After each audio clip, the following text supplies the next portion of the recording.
Buenas, buenas. Hoy es 7 de marzo del 2025. Ya acabamos de ver el reporte de empleo de Estados Unidos.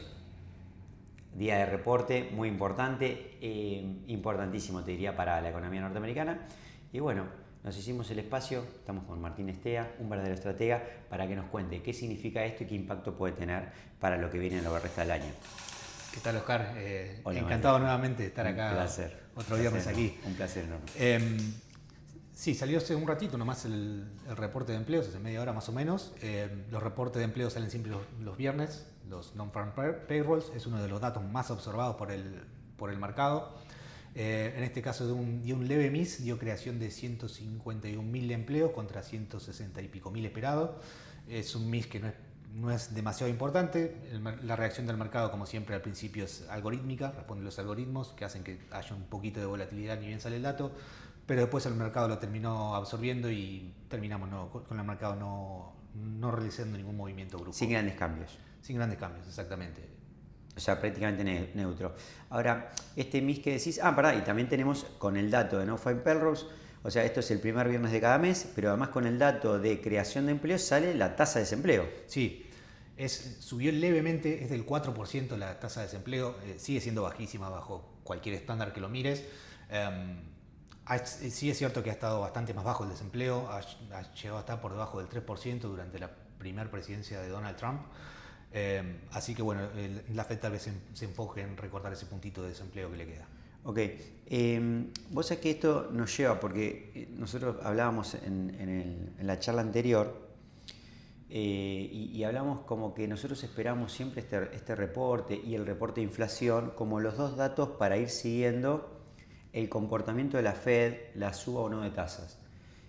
En nuestra charla anterior vimos que esto empezaba a cambiar y empezamos a meter foco en tarifas. ¿Por qué? Porque decíamos que tarifas de alguna manera representaba también, por otro lado, cómo podía manejarse la Fed o el mercado en cuanto a una desaceleración.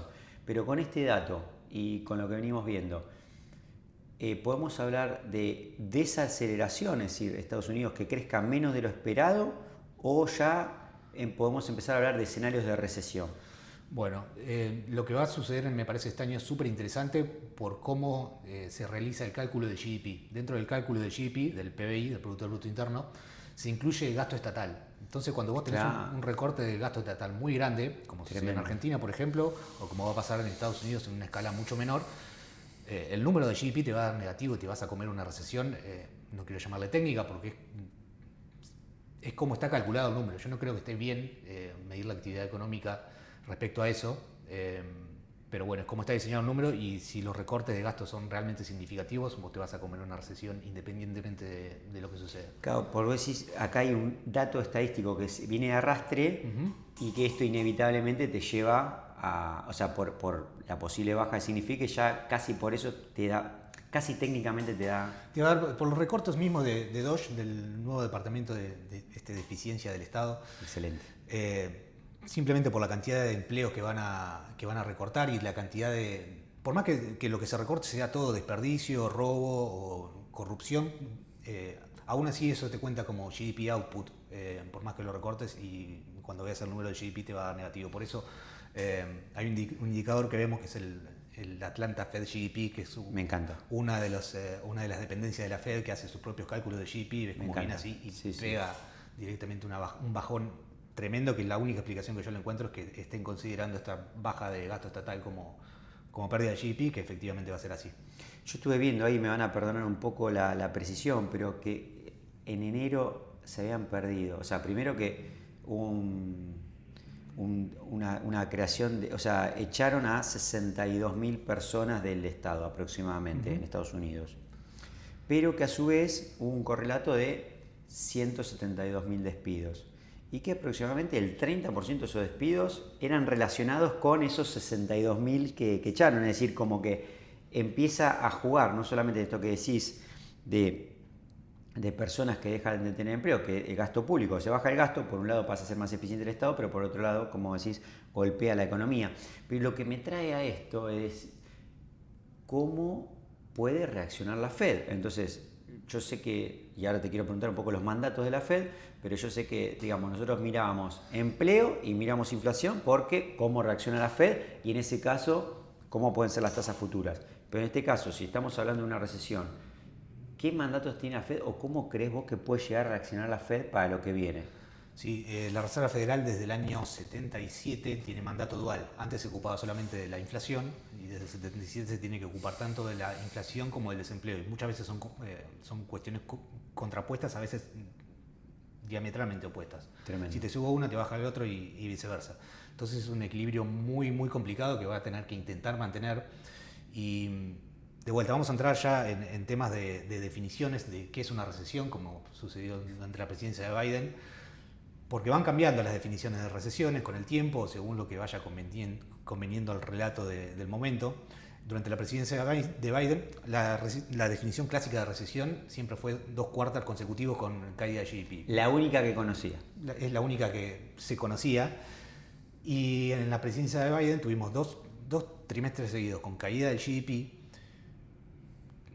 Puedes decir que fue marginal o que fue simbólica, pero las tuviste las caídas y técnicamente estabas en una recesión. Entonces lo que se hizo fue cambiar la definición de recesión, porque también a mí me parece que tiene sentido. No puedes tener una recesión con un desempleo en 3,5%.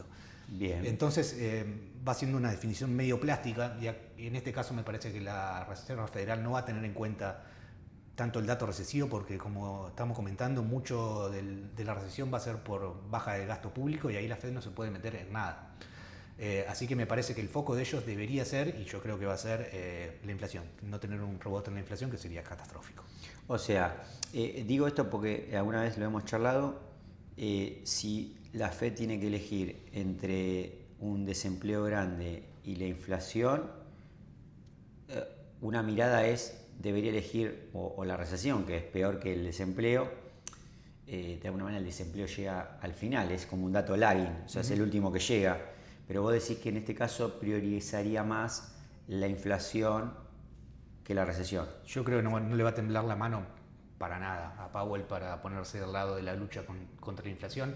Los empleos se crean si se destruyen todo el tiempo. Si tenés una recesión y tenés 10 millones más de desempleados, eventualmente vas a volver a crecer y la economía los reabsorberá. La inflación es un problema más de largo plazo, es mucho más visible para todos, además para los americanos, y no es algo que se arregle. Vos podés bajar la inflación, pero después los precios no te vuelven a bajar. No podés tener deflación después de eso. No se te vuelven los precios al nivel donde estaban, sino que simplemente se desacelera el ritmo al cual estaban creciendo. Que también la deflación sería otro tipo de problema. Sería otro tipo de problema distinto que por ahora no es un problema de Estados Unidos. Pero fíjate esto, las apuestas eran en un momento, no hace mucho, un mes y moneda, una sola baja de tasa para el 2025, no recuerdo si era en julio. Ahora, ¿cómo están esas apuestas? O sea, ¿qué es lo que el mercado está asumiendo que puede llegar a haber? ¿Más recortes o menos recortes con todo esto? Recién se acaban de correr de 2 recortes a 3 recortes priceados, incluidos en los precios. Hay que tener mucho cuidado con estos números. La probabilidad de baja de tasa se hacen mediante cálculos, es lo que está apostando el mercado, y dependiendo de los precios de los futuros de los bonos y demás, hace un cálculo muy sencillo y te dice la probabilidad que tiene cada escenario de ocurrir. No es tanto una probabilidad matemática, sino una probabilidad de mercado. ¿Qué probabilidades le asigna el mercado a que esto suceda? Que en principio la Fed lo vino respetando, por lo menos en los últimos 2 años nosotros veíamos esos pronósticos y después se coincidía. Sí. Más allá que después él en su conferencia dijera otra cosa diferente, pero más o menos podíamos ver que había una coincidencia. Sí, pero con una trampita. Como decía Coco Basile, yo paro a los jugadores bien, pero después en la cancha se mueven. Lo que sucede es que los futuros también se van moviendo, y a medida que se va acercando la fecha de decisión de la Reserva Federal, vos podés ver, por ejemplo, recuerdo muy claramente en 2022 que se empezaban a apreciar 4, 5, 6 subas de tasa a principio de año y terminó habiendo 0 o una baja de tasa, no recuerdo bien. Lo que sucede es que a medida que se va acercando la fecha de que la Fed tome la decisión, las probabilidades van cambiando. Y van moviéndose más fuerte. Se va moviendo hacia el escenario que sea más probable. Entonces vos tenés que ahora, las chances son 3, de 3 recortes, pero cuando sea la fecha del primer recorte es muy probable que esa fecha se haya movido y tal vez ya te empieza a apreciar 2. Entonces la Fed, cuando toma la decisión y no recorta, te da efectivamente que dio lo que decía el mercado, pero lo que decía el mercado el día anterior, no lo que decía el mercado hace 6 meses. Excelente. O sea que eso es un dato que por ahora no lo podemos tomar. Los palos se mueven, los goalposts, como dicen los americanos, se mueven. O sea, me quedo con esto en el mandato. Para ir cerrando, te hago una que tiene que ver porque algunas de nuestras estrategias cuentan con una posición en Bitcoin. Hoy, a nuestra mañana temprano, se firmó una orden ejecutiva del presidente Trump en ese sentido. Sí, se crean 2 reservas estratégicas de activos digitales, una de Bitcoin y otra con el resto. Hay una listita de los activos digitales que irían en esta segunda pila. Hay 2 diferencias muy claras entre las 2 pilas. Respecto a la pila de Bitcoin, lo que dice la orden ejecutiva es: nosotros no vamos a vender nunca y vamos a acumular esto siempre y cuando sea, no sé el término en castellano, budget neutral, que no afecte el presupuesto de las compras de Bitcoin, o sea que sea por cuando haya alguna operación del FBI que terminen con Bitcoins incautados o alguna otra forma de mercado que haga que no impacte en el presupuesto, se van a acumular Bitcoins. Y te repito, lo que dicen es: no vamos a vender nunca. La otra pila es un poco bastante distinta porque dicen: nosotros vamos a vender, tenemos la posibilidad de vender y no vamos a acumular más.